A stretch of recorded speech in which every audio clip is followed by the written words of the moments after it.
In 1397, in the city of Florence, a man named Giovanni di Medici opened a bank. It was a small operation. Just a counting house on the Via Porta Rossa with a handful of employees keeping ledgers and handling transactions for local merchants. Nothing remarkable, nothing that suggested this institution would change the world. But Giovanni made one decision that would alter the course of human history. He decided to lend money not to merchants, not to traders, not to local businesses, but to the Pope, the head of the Catholic Church, the spiritual leader of all of Christian Europe. And when the Pope becomes your debtor, everything changes. Because when you control the Pope's finances, you control the Catholic Church. When you control the Church, you control the kings and emperors who need the Church's blessing. When you control the kings, you control Europe.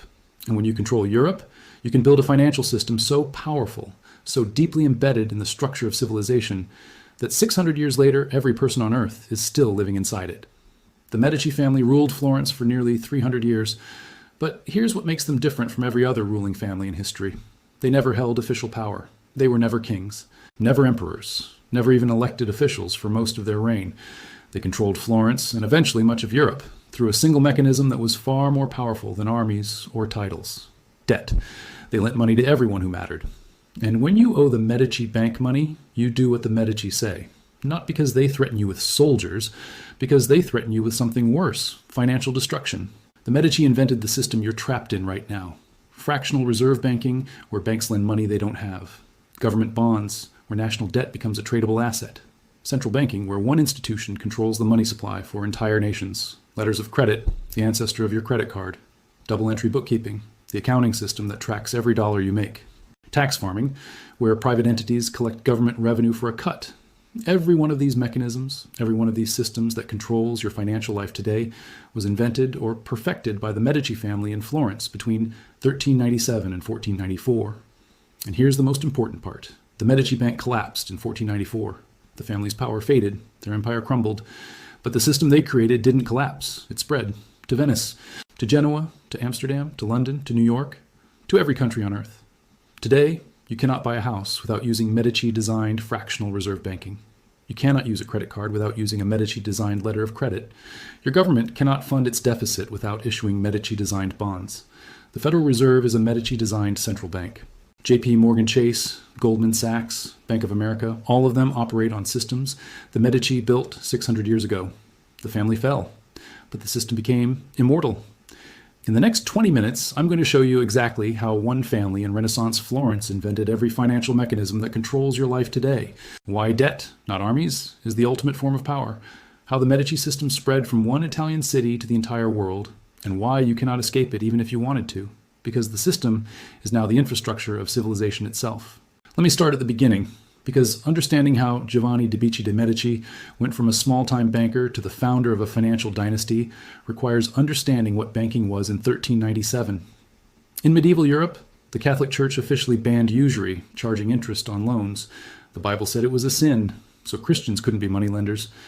But economies needed credit. Merchants needed loans to fund trade expeditions. Nobles needed money to maintain their estates. So Jews who weren't bound by Catholic law became the moneylenders of Europe. But there was a loophole. You couldn't charge interest on a loan, but you could charge fees for currency exchange, for transferring money between cities, for safeguarding deposits, and you could make gifts in gratitude for loans, which weren't technically interest. Italian bankers, especially in Florence and Venice, became experts at navigating these loopholes. They created elaborate systems of bills of exchange and letters of credit that functioned as loans, but weren't technically interest-bearing in the eyes of the church. This was the banking world Giovanni di Medici was born into in 1360. Giovanni started his career working for a distant relative who ran a bank in Rome. He learned the business. He learned how to move money across Europe using bills of exchange. He learned how to keep books using the new double-entry system that was spreading through Italy. And most importantly, he learned that the real money wasn't in lending to merchants. It was in lending to the church. In 1397, Giovanni returned to Florence and opened his own bank with a simple strategy: become the Pope's banker. At the time, the Pope was based in Rome but had financial operations across Europe. The church collected tithes, taxes on Christian believers from every parish in every country. This money had to be transported from local churches to Rome. It had to be counted, recorded, and safeguarded. And the church needed credit to fund construction projects, military campaigns, and the lavish lifestyle of the papal court. Giovanni offered his services. He would handle the church's finances, move money from Paris to Rome without physically transporting gold. which was dangerous and expensive, provide credit when the Pope needed it. And in exchange, he would take a small percentage of every transaction. The Pope agreed. And with that agreement, Giovanni de' Medici became the most powerful banker in Europe. Because once you're the Pope's banker, everyone else needs you too. Kings wanted to stay in the Pope's good graces. Nobles wanted church positions for their sons. Everyone needed access to the credit and financial services the Medici controlled. By 1420, the Medici Bank had branches in Rome, Venice, Naples, Milan, Geneva, Lyon, Avignon, Bruges, and London. They were the first truly international bank. And they used this network to create a system that had never existed before. They could create money out of thin air. This is the mechanism that changed everything. Fractional reserve banking. Let me show you exactly how it worked, because this is the same system your bank uses today. Here's the basic concept. A merchant in Florence deposits 100 gold florins with the Medici Bank for safekeeping. The Medici give him a receipt saying he can withdraw 100 florins anytime. Now, the Medici know from experience that not everyone withdraws their money at once. On any given day, maybe 10% of depositors want their money. So the Medici keep 10 florins in the vault to cover withdrawals. But what about the other 90 florins? They lend it out. They lend 90 florins to a merchant going to Venice, charging 8% annual interest. Now here's where it gets interesting. That merchant takes the 90 florins, buys goods in Florence. The seller deposits the 90 florins back in the Medici Bank. The Medici now have 90 more florins on deposit. They keep 9 florins in reserve and lend out 81 florins. The borrower spends the 81 florins, the recipient deposits it, and the Medici lend out 73 florins. This cycle continues. The original 100 florins in deposits becomes, through multiple rounds of lending, nearly 900 florins in total loans. The Medici created 800 florins out of nothing. They don't actually have this money, but as long as everyone doesn't demand their deposits at the same time, the system works. And here's the genius. The Medici are earning 8% interest on 900 florins in loans, but only paying 3% interest on 100 florins in deposits. They're making money on money that doesn't exist. This is fractional reserve banking, and it's exactly how modern banks operate. When you deposit $10,000 in your checking account, your bank keeps maybe $1,000 in reserve and lends out $9,000 to other customers. Those borrowers spend the money, it gets deposited elsewhere, and that bank lends out 90% of it again. The original $10,000 becomes $90,000 in total loans across the banking system. Money is created through lending, and the Medici invented this system in the 1400s. But fractional reserve banking was just the first innovation. The second was even more powerful, turning government debt into an asset. In 1427, Florence was at war with Milan. Wars are expensive. The government needed money immediately, but tax revenue came in slowly over the year. So Florence did what governments always do. They borrowed. They forced wealthy Florentine citizens, including the Medici, to lend money to the government. These were called forced loans, or prestans. You had to lend based on your wealth. If you refused, you were exiled or worse.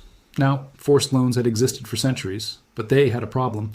Once you lent money to the government, your capital was locked up for years until the government paid you back. You couldn't access it. You couldn't use it. You were stuck. The Medici saw an opportunity. What if you could sell your government loan to someone else? What if government debt could be traded like any other commodity? Cosimo de' Medici, Giovanni's son who took over the bank in 1429, created a market for these loans. If you held a government bond promising repayment in 10 years with 5% annual interest, Cosimo would buy it from you at a discount. He'd pay you 80 florins for a 100 florin bond. You got cash immediately. He got a guaranteed 5% return plus the profit from buying at a discount. This created the world's first bond market. Government debt became a tradable asset, and the implications were enormous, because now governments could borrow unlimited amounts. They didn't need to worry about locking up wealthy citizens' capital. Those citizens could sell the bonds to the Medici or other investors and get liquid cash. The government got funding, the original lenders got liquidity, and the Medici got a profitable investment with guaranteed returns. This is exactly how the modern bond market works. The US government issues treasury bonds. Investors buy them. Those investors can sell the bonds to other investors anytime. The bonds trade on secondary markets. And the government's $38 trillion debt is funded by this system that the Medici invented in Florence in the 1420s. But the Medici weren't done. The third innovation was the one that gave them ultimate power, becoming the central bank for all of Europe. By 1450, the Medici Bank wasn't just the Pope's bank, it was the King of France's bank, the Duke of Milan's bank, the King of England's bank. Every major ruler in Europe banked with the Medici. And this gave them something unprecedented, the ability to control the money supply for entire nations. Here's how it worked. The King of France wants to fund a war against England. He needs 500,000 gold EQs immediately, but tax revenue won't come in for months. He goes to the Medici Bank in Lyon and asks for a loan. The Medici agree, but with conditions. The interest rate is 12%. The loan must be repaid within 2 years. And as collateral, the king pledges the tax revenue from 3 provinces. If he defaults, the Medici get to collect those taxes directly. The king agrees because he has no choice. He needs the money now. The Medici create the loan not by handing over 500,000 gold EQs, but by issuing a letter of credit.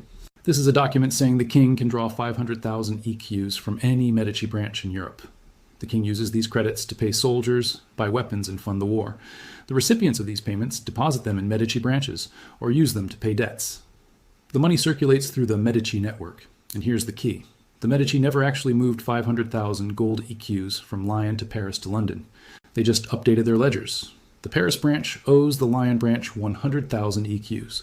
The London branch owes Paris 50,000 EQs. At the end of the month, they net everything out and move only the difference in actual gold. This is how central banks work. The Federal Reserve doesn't physically move trillions of dollars when it conducts monetary policy. It updates electronic ledgers. It creates money by changing numbers in computers. The Medici did the same thing 600 years ago using handwritten ledgers and letters of credit. And because they were the bankers for all the major powers, they could control who got credit and who didn't. If the King of France wanted a loan but the Medici didn't approve of his war, they simply refused. Without credit, the king couldn't fight. The Medici didn't need armies. They controlled European geopolitics through access to credit. Now let me show you how this system gave the Medici political control of Florence without ever holding official office. In 1434, Cosimo de' Medici returned to Florence after a brief exile. He had been accused of using the bank's wealth to corrupt the government, which was absolutely true. But Cosimo was too powerful to stay exiled. Within a year, he was back. And for the next 30 years, until his death in 1464, Cosimo ruled Florence as an unofficial dictator. He never held the title of duke or prince or king. Officially, Florence was a republic with elected councils and magistrates, but Cosimo controlled every election. How? Through debt and patronage. Here's the mechanism. Florence had approximately 5,000 wealthy citizens who were eligible to vote and hold office. Cosimo lent money to at least 3,000 of them. Some owed the Medici Bank money for business ventures. Others had borrowed to maintain their estates. Others had family members employed by the Medici network. When election time came, Cosimo would make it known whom he wanted elected. And the 3,000 men who owed him money voted accordingly. Because if you didn't vote the way Cosimo wanted, your loans might be called in early. Your line of credit might be reduced. Your son might lose his position at a Medici business. Cosimo never threatened anyone directly. He didn't need to. The threat was implicit in the debt relationship. If you owe someone money, you do what they want. This is power through financial leverage. And it was far more effective than ruling through force, because people who are controlled through debt think they're free. They elected their own leaders. They had a republic. They weren't subjects of a king, but every leader they elected was someone Cosimo approved. This is the same mechanism by which modern financial institutions control governments today. When a country owes the IMF or World Bank billions in debt, that country does what the IMF wants. Austerity measures, privatization, specific economic policies, not because the IMF has an army. Because the threat of cutting off credit is worse than any military threat. The Medici understood this in 1434, and the system hasn't changed. Let me show you the specific ways Medici innovations connect directly to modern financial mechanisms. Your mortgage is fractional reserve banking. When you borrow $300,000 to buy a house, the bank doesn't have $300,000 in a vault. They create that money by issuing you a loan. You sign a promissory note. They credit your account with $300,000. That money didn't exist before. The bank created it. And now you owe them $300,000 plus interest over 30 years. You'll pay roughly $500,000 total for a $300,000 loan. The bank made $200,000 on money they created from nothing. This is the Medici system. Your credit card is a letter of credit. In the 1400s, if you were a merchant traveling from Florence to Venice, carrying gold was dangerous. So the Medici would give you a letter of credit, a document saying you could withdraw up to 500 florins from their Venice branch. You'd travel with paper instead of gold. When you got to Venice, you'd present the letter and withdraw what you needed. Today, your credit card is the same thing. It's a letter from your bank saying merchants can extend you credit up to a certain limit. You travel without cash, you buy things with a promise to pay, and the credit card company charges 18% to 25% interest on balances. Same system, different technology. Government bonds funding the U.S. deficit are Medici designed. The U.S. government runs a $2, $4 trillion annual deficit in 2026. How does it fund this? By issuing treasury bonds. Investors buy these bonds. The government gets cash now and promises to pay it back with interest over 10, 20, or 30 years. And critically, those bonds are tradable. If you buy a 10-year treasury bond today, you can sell it tomorrow to someone else. There's a massive secondary market. This liquidity is what makes investors willing to lend to the government. And it's exactly what Cosimo de' Medici created in Florence in 1427. The Federal Reserve is Medici central banking. The Fed doesn't have depositors. It doesn't take your savings account. It's the bank for banks. Commercial banks keep reserves at the Fed. The Fed lends to banks when they need liquidity. The Fed controls the money supply by setting interest rates and buying or selling government bonds. This is precisely what the Medici Bank did for European governments. It was the central node in the financial network. It lent to governments and powerful institutions. It controlled credit conditions across the continent. The Federal Reserve was founded in 1913, but it's based on a model the Medici perfected in 1450. Even the IRS uses Medici tax farming. In medieval Florence and across Renaissance Europe, governments didn't collect their own taxes. They auctioned off the right to collect taxes to private individuals or banks. The Medici would pay the government, say, 100,000 florins up front for the right to collect taxes from a certain region. They would then collect 120,000 florins in actual taxes and keep the 20,000 florin difference as profit. This is tax farming. The government gets revenue immediately without the administrative burden. The tax farmer makes a profit, and the taxpayers often paid more because the tax farmer was incentivized to maximize collections. Today, the IRS is technically a government agency, but the mechanism is similar. The government outsources tax collection to an agency that's incentivized to maximize revenue. The IRS collects $7 trillion in annual revenue and is rewarded with budget increases when it collects more. It's institutionalized tax farming. The Medici would recognize this system immediately.